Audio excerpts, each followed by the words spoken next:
В начале о событиях в Чечне. Как говорят в штабе объединенной группировки, войсковые операции в Грозном вступают в завершающую фазу. В чеченской столице осталось 2 небольших очага сопротивления, а над резиденцией Аслана Масхадова уже поднят российский флаг. Из Чечни передают наши фронтовые корреспонденты Александр Абраменко и Евгений Лагранж. По некоторым данным, вполне вероятно, что уже завтра Федеральное военное командование здесь, в Чечне, может официально объявить о завершении войсковой операции в Грозном. И это несмотря на то, что, по крайней мере, еще в 2 районах города продолжаются локальные боевые действия. Правда, командиры говорят, что разрозненные группы боевиков можно будет уже к утру выявить и уничтожить. По данным разведки, они сейчас пытаются любой ценой вырваться из кольца окружения. Местом их концентрации остается заводской район. Большое серое здание с трубами – это городская ТЭЦ. По утверждению военных, именно в ее подвалы сейчас стекаются те, у кого еще теплится надежда спастись в горах. Командиры подразделений, блокирующие город на этом направлении, считают такой исход операции для боевиков маловероятным. Это, по их словам, доказали самые первые попытки, предпринятые еще 4 дня назад. Как стало известно, в ночь 31 января на 1 февраля первая группа численностью примерно в 100-150 человек попыталась прорваться по руслу реки Сунжа. Это случилось за сутки до операции, в ходе которой, как считает военное командование, была уничтожена большая часть тех, кто все это время оборонял чеченскую столицу. В ту ночь боевики не знали, что выходят не только на засаду одного из полков, но и на минные поля, которые в этом месте превращены в берега Сунжи. С половины первой ночи до 5 утра. Вот здесь вот был бой. То есть вот их здесь накрывали именно вот огнем зенитной установки, стрелковым оружием и гранатометами. Они отстреливались? Да, конечно. А потом уже, когда вот их здесь тормознули, преградили им дорогу, проход, они, значит, уже начали отстреливаться и сопротивление оказывать. Тогда уже силами полка, силами полковых бронегрупп, то есть они были здесь установлены полностью. И уже вот здесь добивали их, то есть не давали пройти. Они назад отошли в сторону Кирова поселка и добивали, значит, бронегруппу там на тех высоточках. Как утверждают очевидцы, по началу движения группы не могли остановить ни взрывы мин, ни шквальный огонь, который вели солдаты с ближайших позиций федеральных сил. Говорят, создавалось впечатление, что вырваться из окружения они готовы любой ценой. Впереди шел дозор, вот 2 человека идут, вот, на минах подорвались, следующие 2 идут вперед, следующие 2, и вот как челночным способом вот так вот выходили. То есть, по сути дела, с помощью своих же людей они прокладывали себе путь? Да, там вот, значит, с этой стороны 19 человек лежит, вот, с этой стороны дамбы, и вот здесь вот в лесочке еще 11. 3 женщины было, вот, медик и снайпер, эти белые шелковые перчатки. Возможно, те, кто шел впереди и подрывался на минах, знали, для кого прокладывают путь. Командир батальона, чьи солдаты в течение многих часов вели бой, уверен, что именно в ту ночь и именно здесь свое тяжелое ранение получил известный чеченский полевой командир Шамиль Басаев. Вот его вытаскивали вот отсюда, вот из-под этого моста, вот отсюда его вытаскивали. Человек 10 его группу прикрытия его тащила. Одна группа пошла, другая группа пошла, мы их ложили. В конце концов, его все-таки смогли утащить. Но уже утащили раненого без ноги, вот его утащили откуда отсюда. Эти данные? Ну, эти данные наблюдались просто. То есть вы видели? Да, ну я конкретно не видели. Потом уже подтвердил, что это была басаевская группа. То есть из раненых, из убитых, из документов все это стало ясно.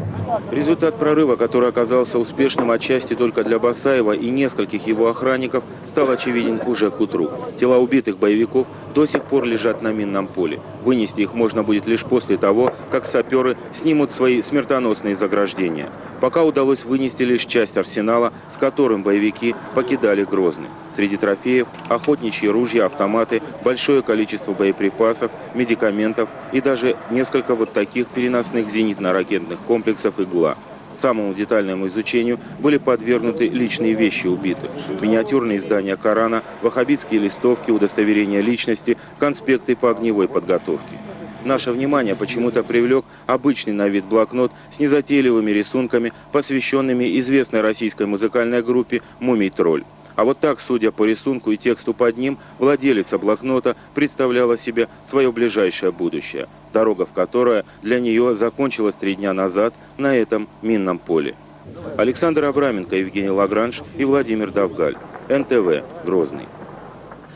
После окончания операции в Грозном у федеральных войск впереди сражение в Горной Чечне, где, по оценкам военных, скопились несколько тысяч боевиков. Тем не менее, сегодня представитель Генштаба сообщил, что принято решение о подготовке к выводу части группировки федеральных сил из Чечни. Сегодня же Генштаб обнародовал цифры потерь, которые понесли российские войска за период боевых действий в Дагестане и Чечне, то есть с августа прошлого года. Общее число погибших – 1290 человек, раненых – 3970. Таким образом, Россия потеряла убитыми и ранеными за время Второй Кавказской кампании уже более 5000 человек. Во вторник российская газета и «Красная звезда» начнут публиковать списки погибших. Уже на следующей неделе в российском правительстве будут подписаны документы о восстановлении экономики Чечни. Город Грозный, по мнению полпреда правительства в Чечне Николая Кошмана, восстанавливать никакого смысла нет.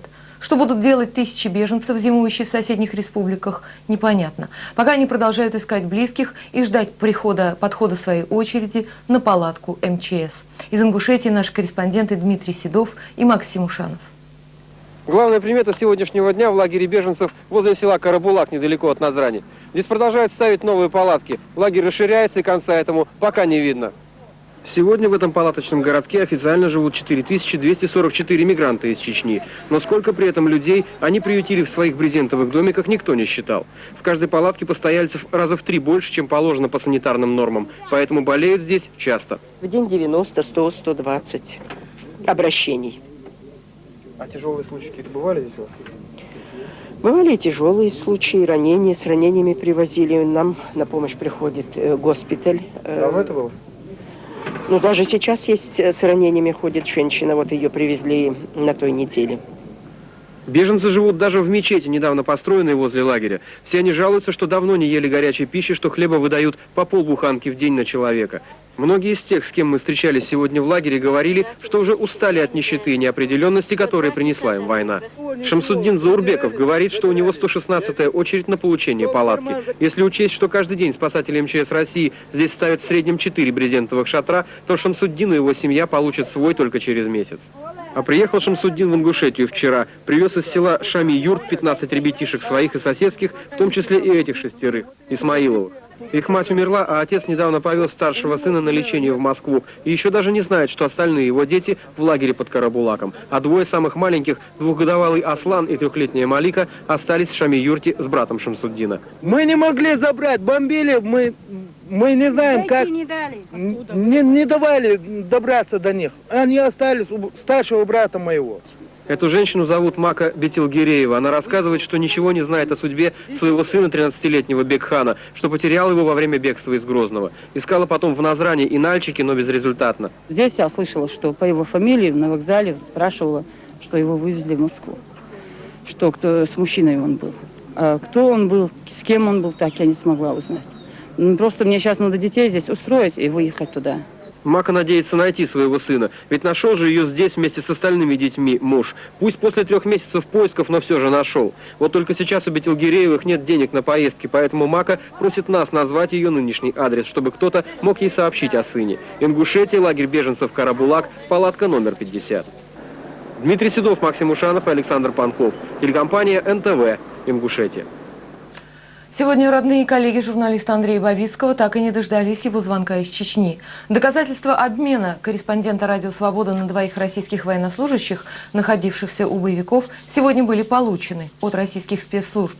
В Москве заявляют, что Бабицкий, задержанный в конце января федеральными войсками, был освобожден из СИЗО по указанию прокуратуры и передан туда, куда он хотел.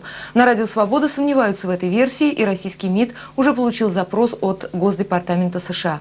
За этой историей следит наш корреспондент Александр Хабаров. Это видеозапись обмена журналиста «Радио Свобода» Андрея Бабицкого на российских военнослужащих, которая, как утверждает официальная структура, была сделана вчера на перекрестке дорог между Аргуном и Шали. Несколько минут до начала обмена. Видеокамера неотрывно следит за поведением Бабицкого. Рядом вооруженные люди. Журналист просит съемку прекратить. Взяли попроситься. Убрать видео. На противоположной стороне тоже вооруженные люди, но уже в масках. Сейчас произойдет передача военнослужащих. Мы своих людей оставляем. Видеохроника обмена на этом заканчивается. Далее комментарий не назвавшего себя военнослужащего, по всей видимости, одного из тех, кто принимал участие в организации обмена. В адрес Временной рабочей группы комиссии по военнопленным, интернированных и пропавших без вести поступило предложение некоторых полевых командиров об обмене корреспондента Радио Свободной Европы Андрея Бабицкого в обмен на освобождение военнослужащих, попавших в плен в незаконном вооруженном формировании. В результате этого с Андреем Бабицким была проведена беседа, и он дал письменное согласие о предстоящем обмене. Сегодня по согласованию с прокуратурой и силами МВД и Временной рабочей группы Андрей Бабицкий был передан представителям полевых командиров. Уже сегодня в обмен на него получены 3 военнослужащих. Николай Завадин, военнослужащий воздушно-десантных войск, и 2 военнослужащих срочной службы 506-го мотострелкового полка. Это Дмитриев и Васильев. На сегодня это вся объективная информация об истории обмена Андрея Бабицкого на российских солдат. Кому именно передали журналиста, неясно. Это были вооруженные люди в масках. До сих пор неизвестно, где Бабицкий находится сейчас. Нет официальной информации о том, кто стоит за этим обменом. Съемки сделаны сотрудником ФСБ, но руководитель Центра общественных связей этой организации Александр Зданович причастность спецслужбы к обмену отрицает. Дело в том, что действительно вот на этом этапе сотрудник мой и органов внутренних дел оказались в момент там и провели эту съемку. Они единственные были снабженные видеокамерами. Вот и вся, так сказать, недолго. В московском офисе комиссии по делам военнопленных и интернированных лиц коллегам Бабицкого заявили, что доклады от своих представителей в Чечне пока еще не получали. Хотя заявления полевых командиров и самого Бабицкого написаны в адрес рабочей группы комиссии, которая действует сегодня в Чечне. В Московском бюро радиостанции «Свобода» видеозапись обмена смотрели более чем внимательно. Это первый комментарий. Но вы знаете, что самое страшное? Вот самое страшное. Государство передает своего гражданина, который ни в чем не обвинен, людям в масках вооруженным. Вы понимаете, что это значит? Между тем, представители силовых структур считают иначе. Например, в прокуратуре Северокавказского военного округа сегодня заявили, что ничего противозаконного в этой истории нет. Насколько мне известно, добровольное волеизъявление было обоих сторон, но не считая, конечно, наших военнопленных, которых никто не спрашивал, хотят они обменяться или нет. Поэтому, в принципе, ничего противоречащего нашим законам я в этом не вижу. Коротко и ясно обрисовал позицию власти полномочный представитель правительства России в Чечне Николай Кошман. Я думаю, что как ее прокомментировал и Острожемским, больше я ничего не могу добавить. То, что у него на руках было, насколько я знаю, несколько пропусков, которые подписаны командирами этих банд формирований, говорит о многом. Я пропуска вам даю, а другому я человеку не дам. Я даю того, кого я знаю и который работает в моих интересах. Напомним, что до этого Бабицкий был официально задержан правоохранительными органами в Чечне. Теперь же его отдали неизвестно кому, и непонятно, зачем он вообще понадобился людям в масках. Ситуация более чем двусмысленная. С одной стороны, все за освобождение захваченных боевиками солдат любыми средствами. С другой стороны, формально, это похоже на обмен заложниками. Хотя первый заместитель начальника Генштаба Валерий Манилов и заявил сегодня, что Бабицкого освободили из-под стражи до передачи боевикам. В любом случае, такого еще не было. Александр Хабаров, Антон Зубов, телекомпания НТВ.